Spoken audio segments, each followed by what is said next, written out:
Hello friends, कैसे हैं आप सभी लोग। स्वागत है आपका आपके अपने यूट्यूब चैनल 4G रैंकर पर। दोस्तों, आज मैं लेकर के आया हूँ टॉप 50 इंपॉर्टेंट क्वेश्चन जो एसएससी ने प्रीवियस सेट्स में रखे हुए हैं। देखिए, वीडियो शुरू करने से पहले जो मेरे यूट्यूब चैनल पर नए हैं वो मेरे चैनल को सब्सक्राइब करें और यदि वीडियो पसंद आए तो वीडियो को लाइक करें। तो चलिए शुरू करते हैं। आज का पहला क्वेश्चन कह रहे हैं, देखिए, निम्नलिखित में से कौन एक धात्विक खनिज है। तो निम्न में से कौन एक धात्विक खनिज है। तो इसका राइट आंसर हो जाएगा बॉक्साइट। बॉक्साइट एक धात्विक खनिज है, जबकि माइका और पोटास ये अधात्विक खनिज है और सैंड स्टोन भी एक अधात्विक खनिज है। देखिए, बॉक्साइट की अगर खोज की बात करें तो खोज की गई थी इसकी 1821 में पियरे के द्वारा। तो इसका राइट आंसर हो जाएगा आपका बी। उसके बाद में अगर बात करें इसकी सबसे ज़्यादा उत्पादक की, तो ऑस्ट्रेलिया इसका सबसे ज़्यादा उत्पादक करता है। उसके बाद में अगला क्वेश्चन आता है, देखिए, कह रहे हैं निम्न में से कौन सा ज्योतिर्लिंग भारत के पश्चिमी तट पर स्थित है। तो ऐसा कौन सा ज्योतिर्लिंग है जो भारत के पश्चिमी तट पर स्थित है। तो वह आपका सोमनाथ। और सोमनाथ कहाँ पर पड़ता है, ये पड़ता है आपका गुजरात में। देखिए, सोमनाथ मंदिर ट्रस्ट के अध्यक्ष नरेंद्र मोदी को बनाया गया है। तो इसका राइट आंसर हो जाएगा आपका सोमनाथ। उसके बाद में अगला क्वेश्चन आता है, कह रहे हैं निम्न, देखिए ये भी वही वाला क्वेश्चन रिपीट हो गया। निम्न में कौन सा ज्योतिर्लिंग भारत के पश्चिमी तट पर स्थित है। तो इसका राइट आंसर हो जाएगा सोमनाथ। अगला क्वेश्चन आता है, देखिए, कह रहे हैं किस जैव मंडल में सबसे बड़ा क्षेत्र है। निम्नलिखित में से किस जैव मंडल में सबसे बड़ा क्षेत्र है। तो यह है आपका मन्नार की खाड़ी। मन्नार की खाड़ी जैव मंडल क्षेत्र में सबसे बड़ा क्षेत्र है, जो कहाँ पर स्थित है आपका, ये आपका आता है हिंद महासागर में। बात करें सुंदरबन के डेल्टा की, तो सुंदरबन का डेल्टा गंगा और ब्रह्मपुत्र नदी के संगम पर बना हुआ है, जो विश्व का सबसे बड़ा डेल्टा है। बात करें यदि पंचमढ़ी की, तो पंचमढ़ी एक हिल स्टेशन है जो मध्य प्रदेश राज्य में है। उसके बाद में नीलगिरी की पहाड़ी कहाँ पर आती हैं, ये आती है आपकी तमिलनाडु में। तो इसका राइट आंसर हो जाएगा मन्नार की खाड़ी, जो हिंद महासागर में स्थित है। उसके बाद में अगला क्वेश्चन आता है, कह रहे हैं एक कुंडली की ऊष्मा इसके माध्यम से विद्युत धारा प्रवाह के समय की n वे शक्ति के लिए समानुपाती है, जहां n के बराबर है। इस क्वेश्चन का राइट आंसर हो जाएगा आपका तीसरा, n बराबर है प्लस के बन के। अगला क्वेश्चन आता है, देखिए, कह रहे हैं इंपॉर्टेंट क्वेश्चन है। देखिए, ये भी कह रहे हैं भारत के संविधान की प्रस्तावना विचार, अभिव्यक्ति, विश्वास, धर्म और की स्वतंत्रता के लिए प्रदान करती है। तो भारत की प्रस्तावना में ये कौन कौन के शब्द हैं जो इसका जो है स्वतंत्रता प्रदान करते हैं। तो विचार भी है, अभिव्यक्ति भी है और विश्वास, धर्म, और एक आता उपासना। उपासना की स्वतंत्रता के लिए प्रदान करती है। तो इसका राइट आंसर हो जाएगा पहला। देखिए, अगर बात करें संविधान को अपनाने की, तो संविधान 26 नवंबर 1949 को अपनाया गया था। अगला क्वेश्चन आता है, देखिए इंपॉर्टेंट है, भी कह रहे हैं निम्नलिखित में से कौन पैंथर के पवन नाम से एक स्वतंत्र जाति विरोधी प्रकाशन चलाता है। तो ये चलाता है योगेश मैत्रेय। अगला क्वेश्चन आता है, देखिए, कह रहे हैं निम्नलिखित में से क्या वेदांग नहीं है। तो निम्नलिखित में से वेदांग कौन नहीं है। तो इनमें से देखिए पूर्व मीमांसा वेदांग के अंतर्गत नहीं आती है। देखिए, पूर्व मीमांसा के जो रचयिता थे वो है आपके जैमिनी। ये भी एग्जाम में कई बार पूछा गया है। एक तरफ जो है रचयिता देगा और दूसरी तरफ ये मीमांसा दे देता है। तो पूर्व मीमांसा के रचयिता आते हैं आपके जैमिनी। उसके बाद में बात करें कल्प शब्द के अर्थ की, तो कल्प शब्द का अर्थ होता है उचित या योग्य। निरुक्त शब्द का अर्थ होता है वेदांग। उसके बाद में शिक्षा तो आप पता ही है, तो वेदांग नहीं है इसमें कौन सा, पूर्व मीमांसा वेदांग नहीं है। अगला क्वेश्चन आता है, देखिए, कह रहे हैं जब संसाधनों में वृद्धि होती है तो एक अवतल उत्पादन संभावना वक्र होगा। तो ये होगा दाईं तरफ विस्थापित। इसका राइट आंसर हो जाएगा आपका दूसरा। अगला क्वेश्चन आता है, देखिए इंपॉर्टेंट है, कह रहे हैं आगरा के सिकंदरा में का मकबरा है। तो सिकंदरा में किसका मकबरा है। तो सिकंदरा में मकबरा है आपका अकबर का। इसका राइट आंसर हो जाएगा अकबर। उसके बाद में अगर बात करें हुमायूं के मकबरे की, तो हुमायूं का मकबरा आता है दिल्ली में, जबकि औरंगजेब का मकबरा आता है कहाँ पर, औरंगाबाद महाराष्ट्र में। तो आगरा के सिकंदरा में अकबर का मकबरा स्थित है। इसका राइट आंसर हो जाएगा पहला। अगला क्वेश्चन आता है, देखिए इंपॉर्टेंट है, ये भी कह रहे हैं टेरिंग लैंडोल 2020 का पद्म भूषण अवार्ड के राज्य केंद्र शासित प्रदेश से संबंधित है। तो टेरिंग लोंडेल जो पद्म भूषण अवार्ड है वो है आपका लद्दाख से। इसका राइट आंसर हो जाएगा पहला। अगला क्वेश्चन है, देखिए कह रहे हैं इंपॉर्टेंट है, ये भी कह रहे हैं न्यायमूर्ति शरद अरविंद बोबड़े भारत के मुख्य न्यायाधीश हैं। तो एक कौन से नंबर के न्यायाधीश हैं, वो हैं 47वें नंबर के। इसका राइट आंसर हो जाएगा आपका दूसरा। अगला क्वेश्चन आता है, कह रहे हैं लाला लाजपत राय द्वारा स्थापित वंदे मातरम एक दैनिक था। तो वंदे मातरम एक अखबार था जो लाला लाजपत राय के द्वारा प्रकाशित किया जाता था। तो देखिए इसकी भाषा पूछी है, ये किस भाषा में प्रकाशित होता था, तो ये होता था आपका उर्दू भाषा में। इसका राइट आंसर हो जाएगा चौथा। अगला क्वेश्चन आता है, कह रहे हैं निम्नलिखित में से कौन सा त्वचा कैंसर का एक संभावित कारण है। तो त्वचा का कैंसर जो होता है वो होता है पराबैंगनी विकिरण से। तो पराबैंगनी विकिरण से जो है ना त्वचा का कैंसर होता है। और पराबैंगनी किरणें जो निकलती हैं ये सूर्य से निकलती हैं। सूर्य की गर्म किरणों को ही पराबैंगनी किरणें कहा जाता है। देखिए जो हमारी ओजोन परत है, ओजोन परत इन पराबैंगनी किरणों को रोकती है, लेकिन CFC कार्बन क्लोरोफ्लोरोकार्बन जो ओजोन परत को नष्ट कर रही है, इससे क्या होता है जो हमारी पराबैंगनी किरणें हैं ये सीधी धरती पर आती हैं और इससे जो है मानव की त्वचा पर कैंसर का कारण बन जाती है। तो इसका राइट आंसर हो जाएगा आपका तीसरा। उसके बाद में अगला क्वेश्चन आता है, देखिए कह रहे हैं कहवा चाय से एक पारंपरिक रूप है। तो कहवा चाय कहाँ का एक पारंपरिक रूप है, तो ये आपका कश्मीर का। इसका राइट आंसर हो जाएगा कश्मीर। कश्मीर में कहवा की चाय को ग्रीन टी भी कहा जाता है। तो इसका राइट आंसर है कश्मीर। देखिए अगला क्वेश्चन आता है, कह रहे हैं चक्रवर्ती राजगोपालाचारी के निधन के समय वे किस राजनीतिक दल से संबंधित थे। तो जब चक्रवर्ती राजगोपालाचारी का निधन हुआ था तो वो स्वतंत्र पार्टी से संबंधित थे। इसका राइट आंसर हो जाएगा आपका चौथा। अगला क्वेश्चन आता है, कह रहे हैं निम्नलिखित में से कौन सोशल हारमोनी पुस्तक के लेखक है। इंपॉर्टेंट क्वेश्चन है, देखिए रिपीट हो सकता है अगले एग्जाम में भी ये। कह रहे हैं निम्नलिखित में से कौन सोशल हारमोनी पुस्तक के लेखक हैं। तो सोशल हारमोनी पुस्तक के लेखक हैं आपके नरेंद्र मोदी। इसका राइट आंसर हो जाएगा पहला। नरेंद्र मोदी जी ने सोशल हारमोनी पुस्तक को लिखा है। अगला क्वेश्चन आता है, कह रहे हैं निम्नलिखित में से कौन सा पर्यटन स्थल राजस्थान में स्थित नहीं है। तो राजस्थान में कौन सा पर्यटन स्थल स्थित नहीं है, तो वह आपका कुशीनगर राजस्थान के अंतर्गत नहीं आता है।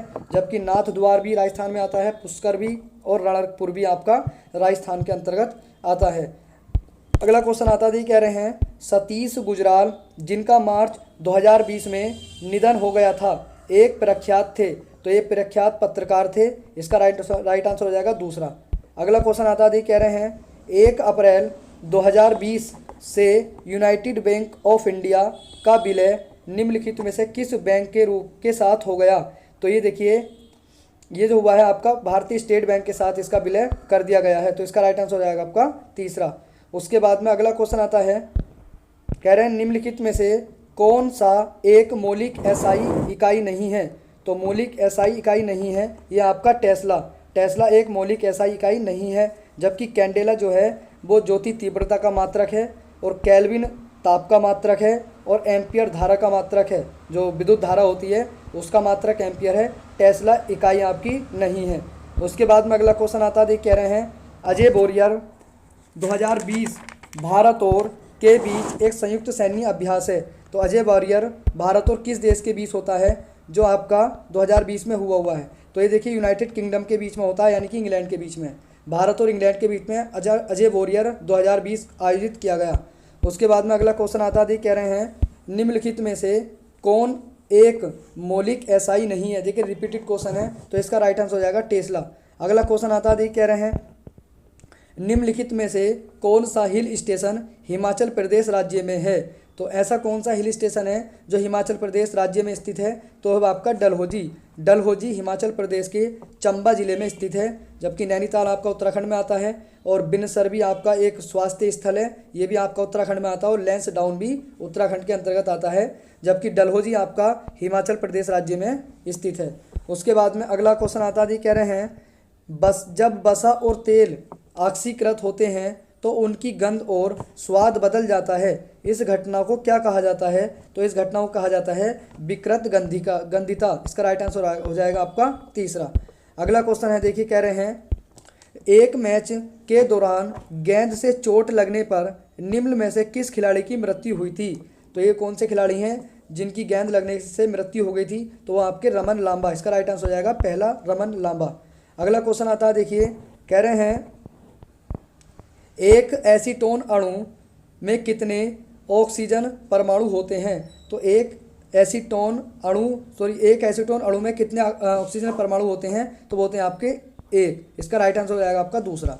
उसके बाद में अगला क्वेश्चन आता है 1920 में भारत के किस प्रसिद्ध फुटबॉल क्लब की स्थापना की गई है? तो भारत के किस प्रसिद्ध फुटबॉल क्लब की स्थापना 1920 में की गई है? तो इसका राइट आंसर है पूर्वी बंगाल SC। इसका राइट आंसर है आपका दूसरा।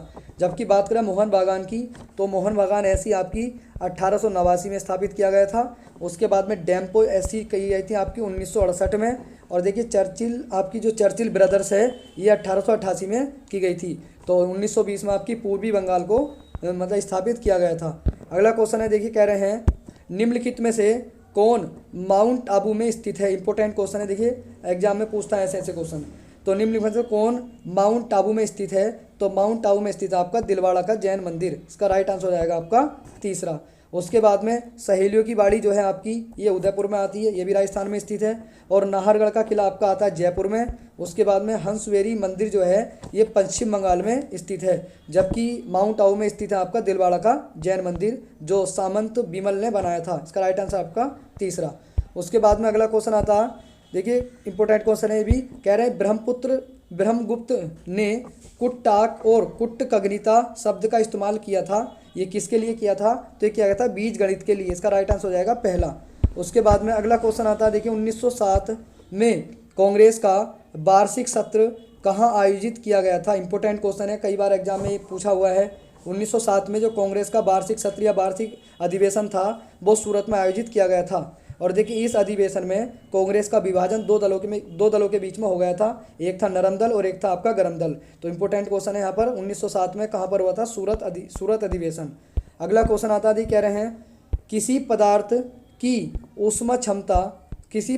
ऊष्मा क्षमता को मापने के लिए प्रयोगशाला में किस उपकरण का उपयोग किया जाता है? तो देखिए कुल मिलाकर के बात यह है कि ऊष्मा को मापने के लिए किस उपकरण का प्रयोग किया जाता है? तो ये किया जाता है कैलोरीमीटर का।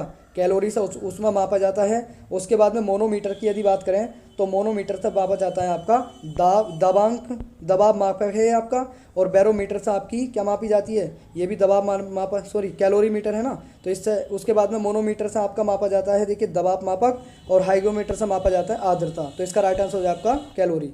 उसके बाद में अगला आता है आपका a century is not enough की आत्मकथा है। तो a century is not enough किसकी आत्मकथा है? तो यह आपकी देखिए सौरभ गांगुली की। इसका राइट आंसर हो जाएगा आपका तीसरा। सौरभ गांगुली की आत्मकथा का नाम क्या है? A century is not enough. अगर ये देखिए 2018 में प्रकाशित की गई थी। अगला क्वेश्चन आता है, कह रहे हैं प्रसिद्ध ऑस्टेंड प्रयोग और माइकल फैराडे की विद्युत चुंबकीय प्रेरणा की खोज को लगभग कितने वर्षों से अलग किया जाता है? तो लगभग 11 वर्षों से ये अलग किया जाता है। इसका राइट आंसर हो जाएगा आपका दूसरा। उसके बाद में अगला क्वेश्चन है, कह रहे हैं देखिए निम्नलिखित में से किसने एक से अधिक कार्यकालों के लिए भारत के प्रधानमंत्री के कार्यकाल की सेवा की?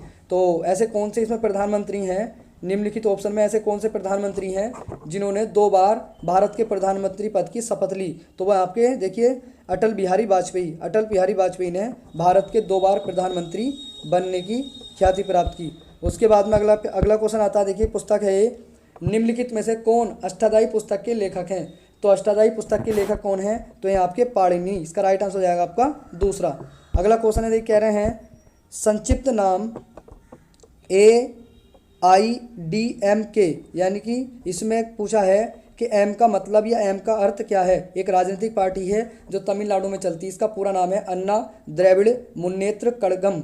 तो इसमें जो है एम का मतलब है मुन्नेत्र। इसका राइट आंसर हो जाएगा आपका चौथा। अगला क्वेश्चन आता है, देखिए कह रहे हैं हीराकुंड बांध। इंपॉर्टेंट क्वेश्चन है, देखिए भी कई बार एग्जाम में पूछा हुआ है। कह रहे हीराकुंड बांध किस राज्य में स्थित है? तो हीराकुंड बांध किस राज्य में स्थित है? तो ये आपका उड़ीसा में। और देखिए ये बना हुआ है आपका महानदी पर। उसके बाद में अगला क्वेश्चन आता है, कह रहे हैं ICMR का राष्ट्रीय विषाणु विज्ञान संस्थान कहाँ स्थित है? तो ये आपका देखिए ये आपका है अहमदाबाद में। इसका राइट आंसर हो जाएगा आपका चौथा।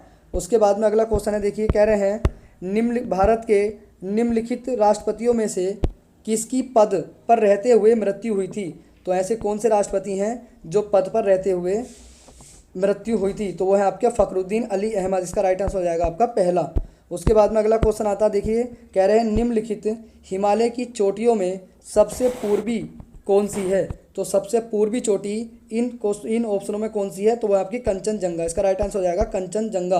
और कंचनजंगा कहाँ पर आती है? सिक्किम में। और देखिए यह विश्व की तीसरी सबसे ऊंची चोटी है, जबकि विश्व की सबसे पहली ऊंची चोटी है आपकी माउंट एवरेस्ट। और देखिए भारत की सबसे ऊंची चोटी है K2 गोडविन ऑस्टिन, और भारत की दूसरी सबसे ऊंची चोटी है आपकी कंचनजंगा। लेकिन विश्व की सबसे तीसरी ऊंची चोटी है आपकी, वो भी कंचनजंगा ही है। इसका राइट आंसर हो जाएगा आपका पहला। उसके बाद में अगला क्वेश्चन आता है, देखिए कह रहे हैं 1957-58 में विष्णु प्रभाकर ने गलती से किस प्रागैतिहासिक पुरातात्विक स्थल की खोज की? तो ये की थी आपकी देखिए भीमबेटका की। इसका राइट आंसर हो जाएगा चौथा। उसके बाद में अगला क्वेश्चन आता है, देखिए कह रहे हैं निम्नलिखित में से किसने ए नेशन मेकिंग पुस्तक लिखी है? तो ए नेशन इन मेकिंग पुस्तक जो लिखी है, ये लिखी है सुरेंद्र नाथ बनर्जी ने। इसका राइट आंसर हो जाएगा आपका दूसरा। अगला क्वेश्चन है, देखिए कह रहे हैं 68 डिग्री फ़ारेनहाइट कितने डिग्री सेंटीग्रेड के बराबर है? तो 68 डिग्री फ़ारेनहाइट जो बराबर है ये आपका 20 डिग्री सेंटीग्रेड के। इसका राइट आंसर हो जाएगा आपका दूसरा। तो ये हमारी वीडियो का लास्ट क्वेश्चन था।